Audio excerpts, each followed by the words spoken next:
how can the value of a discovery be judged before the language to describe it even exists? This Aeon essay, published on 30 June 2026, observes a recurring pattern in the history of innovation, the tendency to judge new tools by what they break rather than what they might eventually build.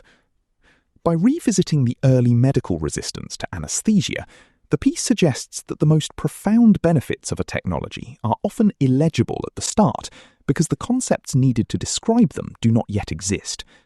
It offers a framework for thinking about AI that prioritizes the idea of recoverability as an alternative to simple restriction. Written by Carlo Cordasco in Aeon, narrated for Ava.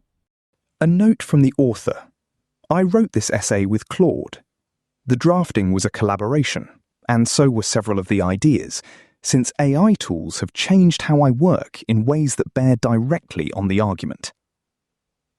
Before 1846, the scope of what a surgeon could attempt was bounded by what a conscious patient could endure in minutes. Patients were held down by assistants or strapped to the operating table. My mother's tonsillectomy in early 1960s Sicily was still performed more or less this way. And the surgeon's reputation depended on the economy of their movements, because every second of the procedure was a second of conscious agony. Robert Liston could amputate a leg in under 30 seconds because he had to. Operations were confined to the body's surface, to amputations and the drainage of abscesses and the excision of superficial tumours, because no patient could withstand sustained work inside the thoracic, abdominal or cranial cavities. When ether and chloroform arrived, some of the most respected figures in American and British medicine argued that rendering patients unconscious was a grave clinical error. John Pollard Harrison of the Medical College of Ohio, then vice president of the American Medical Association, wrote in 1849 that pain is curative. The actions of life are maintained by it. Were it not for the stimulation induced by pain, surgical operations would more frequently be followed by dissolution. Charles Meggs, who held the chair of obstetrics at Jefferson Medical College in Philadelphia, treated labor pains as a desirable, salutary, and conservative manifestation of the life force. Other surgeons pointed out that conscious patients confirmed the surgical site, assisted in decisions during the operation, and provided real-time diagnostic feedback that would be lost under anesthesia. Safety concerns intensified as reports accumulated, culminating in the Royal Medical and Chirurgical Society's 1864 committee report, which catalogued 123 chloroform deaths. In the early years, the opposition to anesthesia was widespread and grounded in the best available clinical evidence. What none of these critics could have told you was that anesthesia would make possible open-heart surgery, organ transplantation, neurosurgery, and the entire architecture of modern surgical specialization. The benefit was not a more comfortable version of what surgeons had been doing. It was the appearance of a possibility space whose contents were inconceivable from inside the surgical practice of 1846. Cases of this kind have a particular structure. An innovation arrives whose costs are perfectly legible since they are visible against the baseline of the practice it is reorganizing and can be measured with the practice's existing instruments, while its most profound benefits depend on practices, institutions, and concepts that do not yet exist at the moment of evaluation.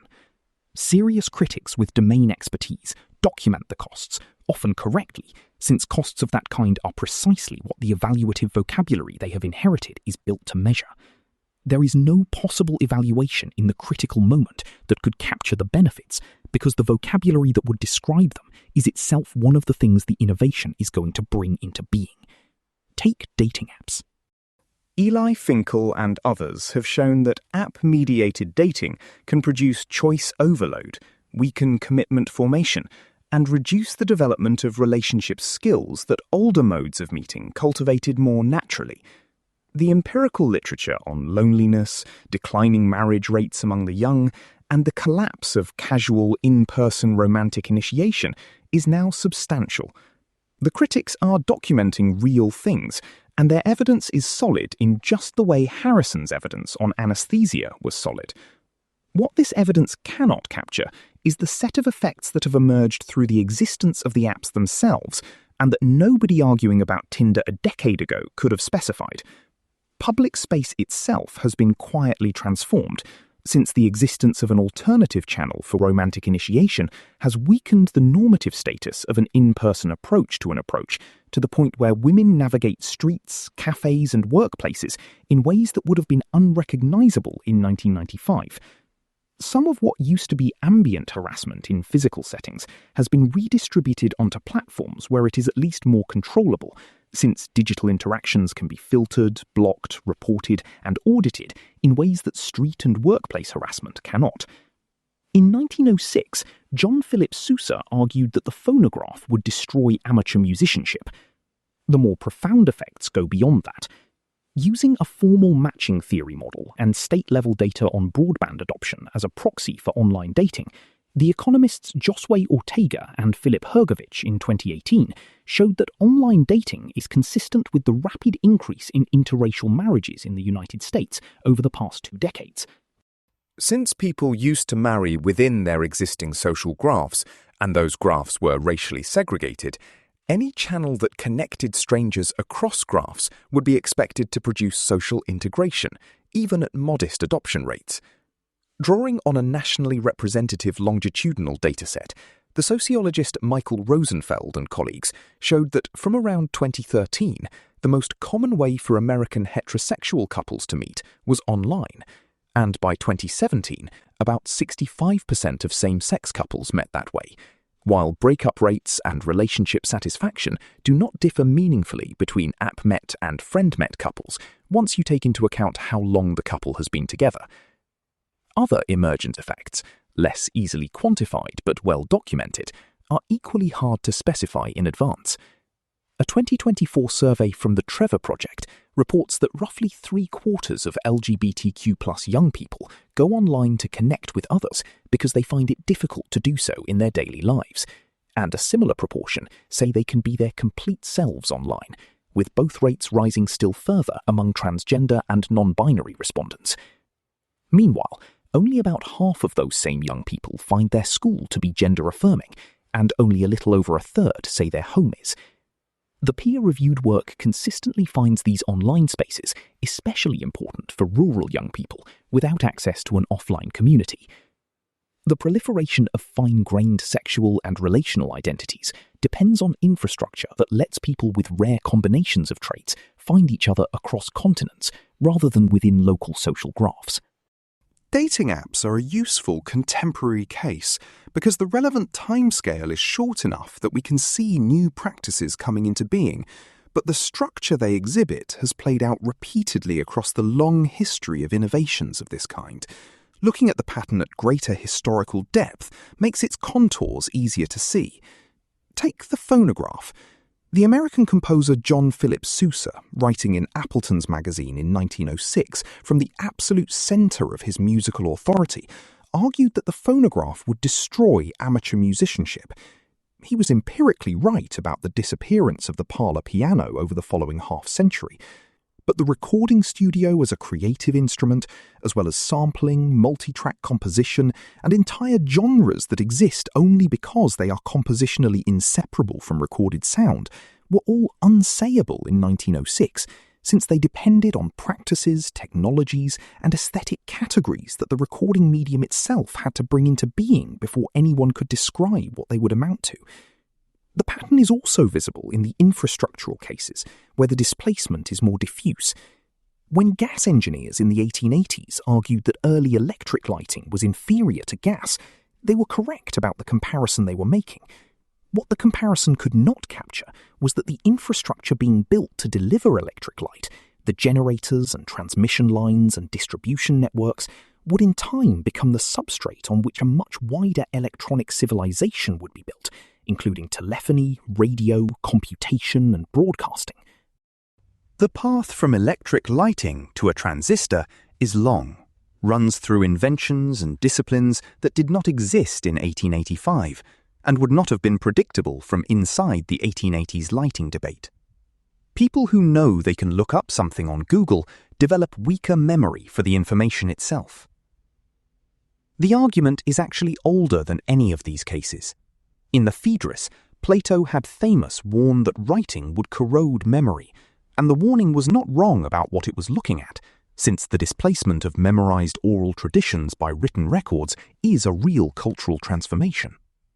What Thamus could not warn against, because the words for it did not yet exist, was the cumulative scholarship that depends on stable written reference, the formal logic that requires symbolic notation to be developed at all, and the empirical science whose evidentiary practices are inseparable from the long-form documentary record that writing alone makes possible. The same pattern is now being argued about in real time around AI, and the mechanism the critics are documenting is the one Thamus already feared. When a tool reliably performs a cognitive operation, the internal capacity for that operation tends to weaken with disuse, and the contemporary version of the worry has empirical support that goes well beyond the Phaedrus. People who know they can look up something on Google develop weaker memory for the information itself, and habitual GPS users show measurable decline in hippocampal-dependent spatial navigation. Large language models automate cognitive operations of considerably greater scope than route finding or trivia recall, and there is no principled reason to expect the same mechanism will fail to scale. A growing body of evidence suggests that this is exactly what is happening. For a 2025 preprint, the research scientist Natalia Kosmina and colleagues monitored brain activity during essay writing and found that participants who wrote with ChatGPT showed significantly weaker neural connectivity than those who wrote unassisted, with the effect persisting when those participants were later asked to write unaided. The AI researcher Hamza Bastani and colleagues ran a field experiment with nearly 1,000 high school students and found that those given a standard AI tutor performed 17% worse on the final unaided exam than those given no AI at all, while a version of the same tool designed to scaffold learning rather than supply answers produced no such deficit. In a randomized trial of software engineers learning a new Python library, the AI researchers Judy Hanwen Shen and Alex Tamkin reported that those who used an AI coding assistant scored substantially lower on debugging and conceptual understanding questions. And research by Alina Haoyong Lee and colleagues found that passive AI use, in which participants copied AI output directly, undermined their confidence in their own abilities and their sense of meaningfulness in the work, while active collaboration, in which they drafted first and refined with AI, preserved both qualities. These are serious findings, and the people who produced them are doing careful work. They are also the AI debates version of Harrison on anesthesia, looking at the most comprehensive evidence base available to them, while being unable to see the most important thing that will happen next. AI exhibits this legibility asymmetry in extreme form, and it is plausibly the most thoroughgoing case of it the world has yet seen. I want to turn now to my own practice and to the question of what I have actually found after 2 years of working with the tools that the evidence says are degrading my cognition. One philosopher's experience is a weak evidential basis for anything, and I am wary of leaning on mine after spending half this essay insisting that we attend to evidence with care. But the shape of the experience, if not its generalizability, bears directly on the argument.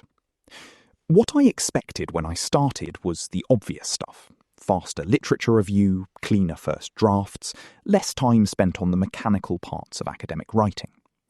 Those gains materialized, and they turned out to be the least interesting part of the story.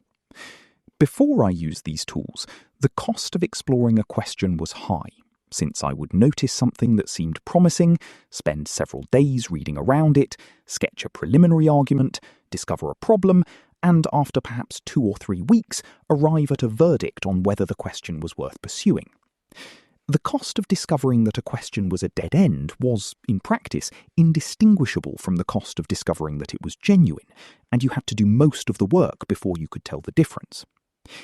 Anyone who has spent 3 weeks developing an argument only to discover, on a Tuesday afternoon in 2026, that someone published essentially the same idea in 2019 will recognise the particular quality of that experience, since the sunk weeks do not feel like useful learning, they feel like waste, and the knowledge that the next question might go the same way makes you less willing to start.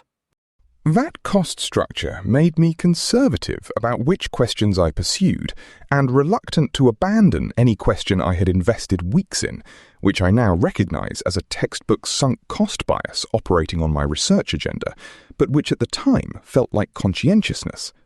What changed was that the cost of preliminary exploration collapsed.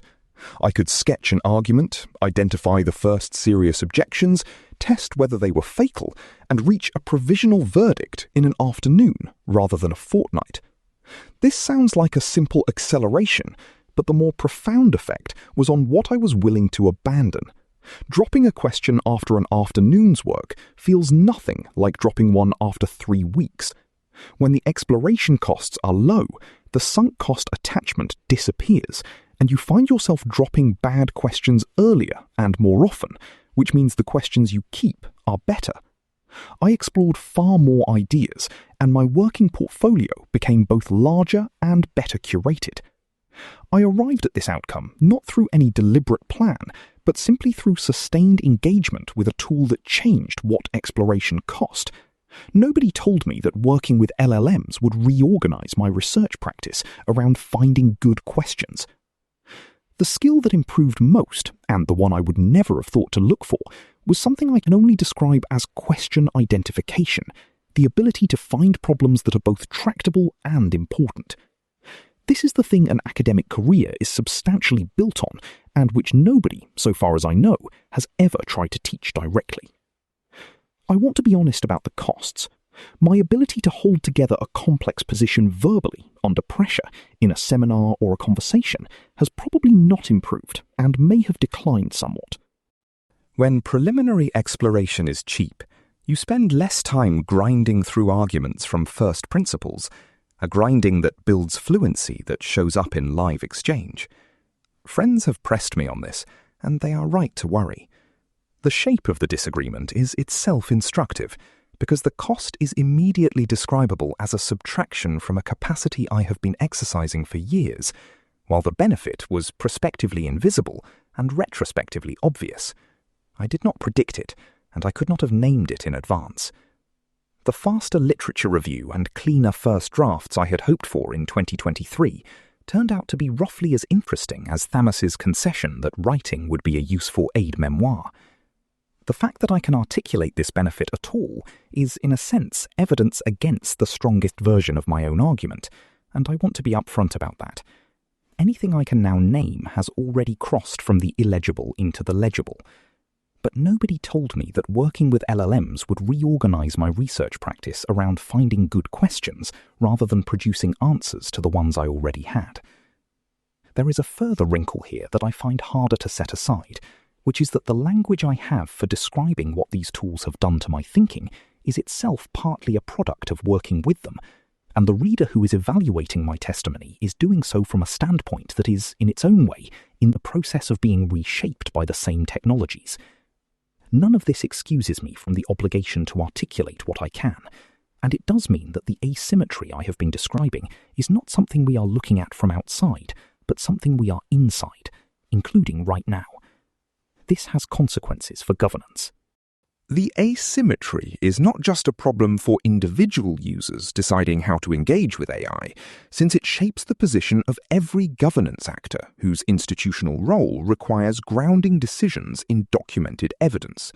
A regulator who must demonstrate due diligence will always find documented costs more defensible than the possibilities of unmeasurable benefits, because costs are evidence and possibilities are not. The same blind spot can be seen at the level of formal theory. Even careful formal modelling can reproduce the blind spot.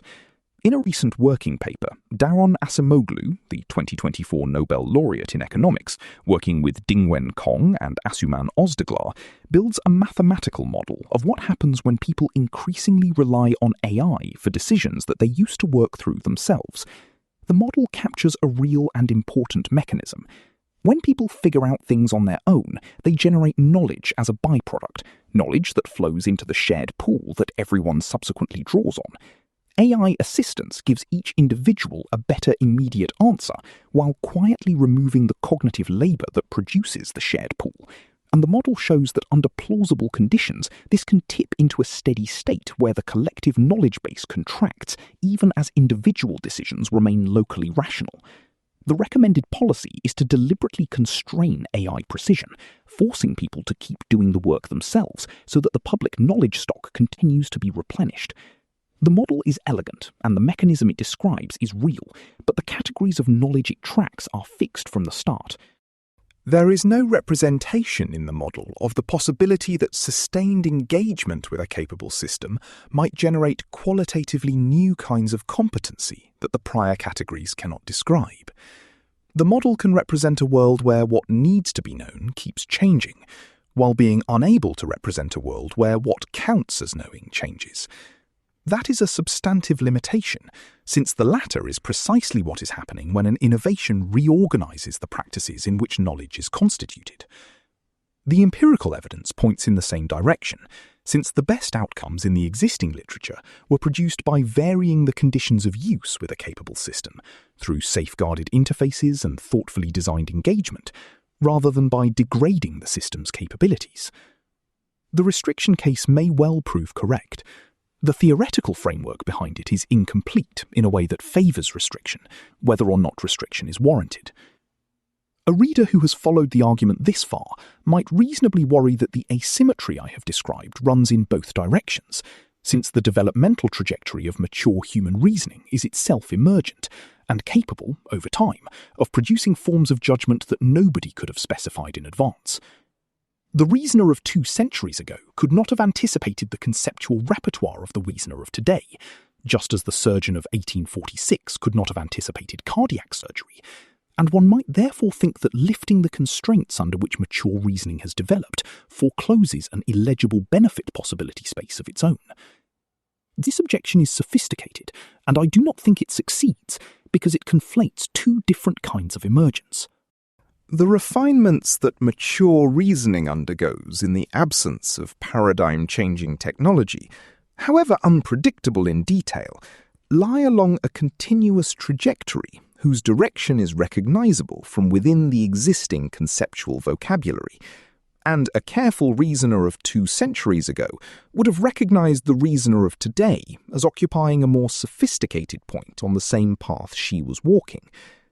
Paradigm-changing technology produces emergence of a different kind, since it opens a possibility space that lies outside the trajectory of the practice it reorganizes, a space whose contents cannot be specified from within the practice's existing evaluative vocabulary, and the legibility asymmetry I have described is specifically the asymmetry that obtains in those cases. The problem is compounded by a feedback loop. Restriction forecloses the experimentation through which benefits might have become visible, so that the evidence base after restriction continues to look one-sided, and the original decision appears vindicated. A university that bans AI from student writing will never discover what ways of teaching with AI might have preserved the hard thinking that actually produces learning, while enabling new forms of intellectual work, and the absence of that evidence will make the ban appear wise. If we cannot estimate the benefits, we need a different test for these decisions. The one I think holds up is recoverability. The question is whether, if a decision turns out to be wrong, we can take it back. The asymmetry I have described provides no reason to relax caution and may strengthen the case for restriction. That test sounds simpler than it is. What looks recoverable in one respect may turn out not to be in another. A cognitive capacity might come back through retraining, even after years of disuse. But the institutions that make retraining possible, the programs and mentorship pipelines, and the working communities through which the relevant skills are transmitted by doing, can dissolve on their own timetable, independent of whether anyone could, in principle, relearn the underlying skill. And once those institutions go, the people who knew how to run them tend to scatter, and the knowledge of how to put them back together goes with them. When the US Navy dropped celestial navigation from the curriculum after GPS made it redundant, it took roughly a decade for the vulnerability to become salient, as awareness grew that GPS could be jammed, spoofed, or disabled in a first strike. The subject was reinstated in 2015, And recovery was possible because the US Merchant Marine Academy at Kings Point, New York, had continued teaching it. Instructors who retained the skills still existed, and the textbooks were still there. The principle the US Navy learned, and that the aviation industry arrived at independently, is that recovery requires preserved redundancy somewhere in the system, an institutional locus where the displaced capacity continues to be cultivated so that the trade can be reversed if it looks worse in retrospect than it did in advance. Where costs are plausibly irrecoverable, where developmental windows close or the ability to detect a problem disappears alongside the skill it depends on, the asymmetry I have described provides no reason to relax caution and may strengthen the case for restriction, since there is nothing in the evidence base that can be weighed against a loss that cannot be undone. Where costs are plausibly recoverable through feasible institutional design, then restricting on the basis of visible costs alone forecloses benefits whose magnitude cannot be estimated, and the foreclosure is the greater risk precisely because the benefits foregone are those whose scale the evidence base cannot access. The most important assessments of these technologies will be made retrospectively by people working with concepts we do not yet have. The question is how to govern in the meantime, when costs are legible and the benefits that matter most depend on practices we have not yet built. Uniform restriction is a bet that we already know what AI-augmented professional competence will look like, placed at a time when the evidence strongly suggests we do not. Managed experimentation, with recoverable costs contained by institutional design and the burden of proof on those who would foreclose rather than those who would explore, is a different kind of bet, and the asymmetry I have described gives us reason to prefer it. Harrison could tell you with precision what anesthesia would cost. He could not have told you about open-heart surgery, because the practices from which such a thing could be imagined did not yet exist. Measurability and importance are not the same thing.